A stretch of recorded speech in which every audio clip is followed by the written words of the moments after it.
Thank you for being with us, Dr. Brown. I'm so glad to be here. Great to have you. Why is it that you refer to shame as the master emotion? Can you explain that?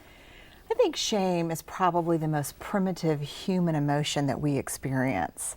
If you look how we're built for connection with each other, neurobiologically hardwired to be in connection. And so one helpful way to think about shame is the fear of disconnection. And so if connection is the primary reason we're here, if that gives purpose and meaning to our lives, the fear that something about who we are, what we've done or failed to do, the idea that that could threaten connection really underlies almost everything. It's very powerful. What triggered you to write about shame in the first place? You know, I kind of got hijacked by the topic. I didn't intend to be a shame, and especially because I'm a shame, empathy, and vulnerability researcher, and so people are usually like, "Oh God, that's horrible! What a terrible job!" Cheer up! Yeah, right, exactly. I really was interested in studying human connection, and so about 10 years ago, as a doctoral student, I started looking at human connection. Well, about 6 months into my research, I bumped into this thing that it would unravel connection and it would destroy connection, and I couldn't figure out what the name of it was. And then I thought, is this shame?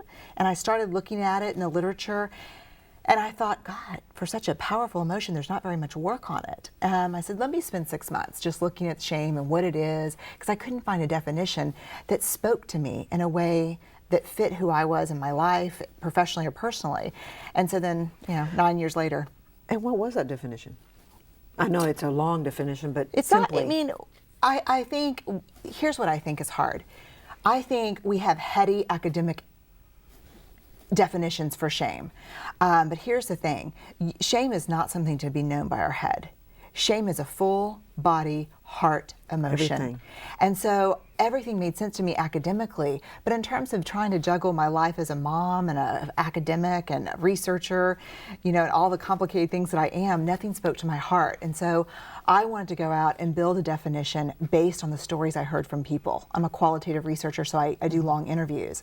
And so about 2 or 3 years into the interviewing, I came up with the definition that shame is this intensely painful feeling or belief that we are flawed and somehow inadequate and unworthy of connection.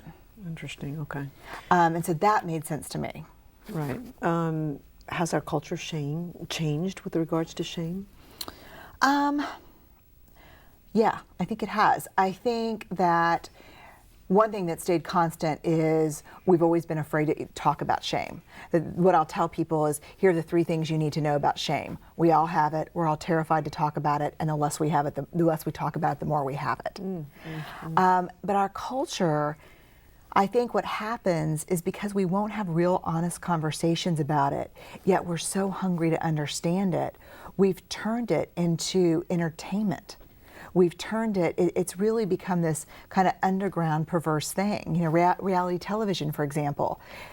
It's very difficult for people to have an honest conversation about shame and fear of inadequacy, but yet we'll all sit down at 8 o'clock and turn on to television shows where people are being ridiculed and humiliated in front, for entertainment. So in a way, Miriam, there's a lot of shame in media. There's a lot of shame in entertainment. It's almost kind of become blood sport. But the thing that hasn't changed is we're still not having honest conversations about it. And it's more difficult today because I think today, more so than any other time in our history, perfectionism has been commodified. So here you've got this culture that packages and sells perfectionism. Right, everybody's skinny and thin. And beautiful, and their houses are perfect, and their marriages are perfect, and their partnerships are perfect, and work is great. And the reality is that not. life is hard. Right. And so now for the first time, you've got media and advertising really commodifying perfection and no place for people to talk about it. Right, well, and that led to my next question. What is the relationship between shame and perfectionism? There's a tremendous relationship, because I think perfectionism is this idea that if I'm perfect or do it perfectly, I will be accepted and loved.